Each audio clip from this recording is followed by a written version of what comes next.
অনেকে নিজের অবস্থান নিয়ে সুখী না, এরকম আছে না নাই? আল্লাহ আমার এটা দিল না রে, ওইটা দিল না রে, পাইলাম না রে, কিচ্ছু হয় না, কি করবো জীবন, হতাশ। আসলে আছে কিন্তু অনেক, কিন্তু শুকরিয়া নাই, ডাকাত, ঠিক কিনা? নিজের অবস্থান নিয়ে সুখী না, কিন্তু অনেক লোক আছে তারা আপনার অবস্থানে পৌঁছতে চায়। তাদের দিকে তাকিয়ে দেখেন, আপনি যে অবস্থানে আছেন এই অবস্থানে পৌঁছাটা অনেকের কাছে স্বপ্ন। তারা প্রতিনিয়ত সংগ্রাম আর স্ট্রাগল করে যাচ্ছে আপনার অবস্থানে পৌঁছতে, আর আপনি এটা নিয়ে সন্তুষ্ট না। শেখ সাদির নাম শুনেছেন? বালাগাল উলা কাশাফাত দুজা, এই কবিতাটা রচয়িতা ইরানের বিখ্যাত এক কবি। উনি একবার আর্থিক সমস্যার মধ্যে দিয়ে সময় কাটাচ্ছেন, টাকা নাই, পয়সা নাই, পায়ে দেওয়ার মতো জুতা নাই। উনি খুব দুঃখ পেলেন, হায় রে, আমি ইরানের এত বড় কবি, আমার পায়ে দেওয়ার মতো জুতা নাই। দুঃখ ভরা মন নিয়ে রাস্তায় হাঁটতে বেরোলেন। হাঁটতে হাঁটতে হঠাৎ দেখলেন একটা লোক শুয়ে শুয়ে কাঁদছে, ওই লোকটার দুইটা পাই নাই, পাই নাই। উনি সেজদায় পড়ে গেলেন, আল্লাহর কাছে ক্ষমা চাইলেন, আল্লাহ অনেক দিয়েছো, শুকর আলহামদুলিল্লাহ। এজন্য যেই পরিস্থিতিতেই থাকি না কেন আমরা কি পড়বো? জোরে বলেন, কি পড়বো? এজন্য কানাআতু মিনাল ইসলাম, অল্পে তুষ্ট থাকার নাম হলো ইসলাম। সম্পদ লাগবে কিন্তু সম্পদের পাহাড় লাগবে না, ঠিক কিনা?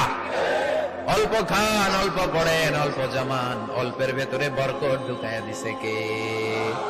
দেখবেন যাদের সম্পদ অল্প তারা সুখী বেশি।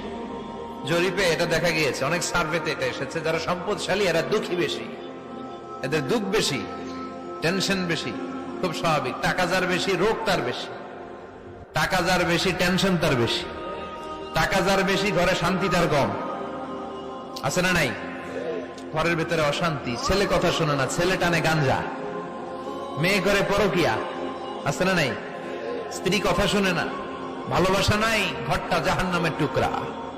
রোগ বালাই, এক একটা হসপিটাল বিল পরিশোধ করতে মাসে 5 লাখ 10 লাখ। আছে না নাই? কিছু খেতে পারে না, ডাক্তার একেবারে ডায়েট মেনু বেঁধে দিয়েছে। ডায়েট, ভেরি ডায়েট মেনু, এটা এটা এটা এটা কিছুই খাবেন না, শুধু গরু খাবেন না, খাসি খাবেন না, চিংড়ি খাবেন না, খালি ঘাস খাবেন। ইচ্ছে মতো ঘাস খাবেন, মানে ঘাস জাতীয় যত আইটেম আছে সব খাবেন। শাক খাবেন, সবজি খাবেন, সালাদ খাবেন। গরু, চিংড়ি, মুরগি, গোশত, ইলিশ কিছু খেতে পারে না। তাহলে রোগ বেশি, খাওয়ার মজা নাই, ঘরে সাংসারিক শান্তি নাই, খালি ব্যারাম আর ব্যারাম, ঠিক কিনা? কিন্তু সম্পদের পাহাড় ঘটেছে। আর অল্প যারা খায়, অল্প পড়ে, রিক্সাওয়ালা, কুলিওয়ালা, অল্প বেতনের চাকরি, কিন্তু হক হালালি মেনে চলে, দেখবেন শান্তি আছে অনেক। হ্যাঁ, বাসা ভাড়া দেয়, ফ্যামিলি চালায়, বাচ্চাদের স্কুল বিল, এরপরও মাস শেষে 1-2 হাজার টাকা হাতে থেকে যায়। আর ওর প্রতি মাসে 10 কোটি টাকা ইনকাম, তারপরও ব্যাংকের ঋণ আছে না নাই? সুখ কারে বলে? কিভাবে আপনি সুখকে ডিফাইন করবেন? সুখ তো টাকায় কিনা যায় না, শান্তি টাকা দিয়ে হয় না, শান্তি দেওয়ার মালিক কে?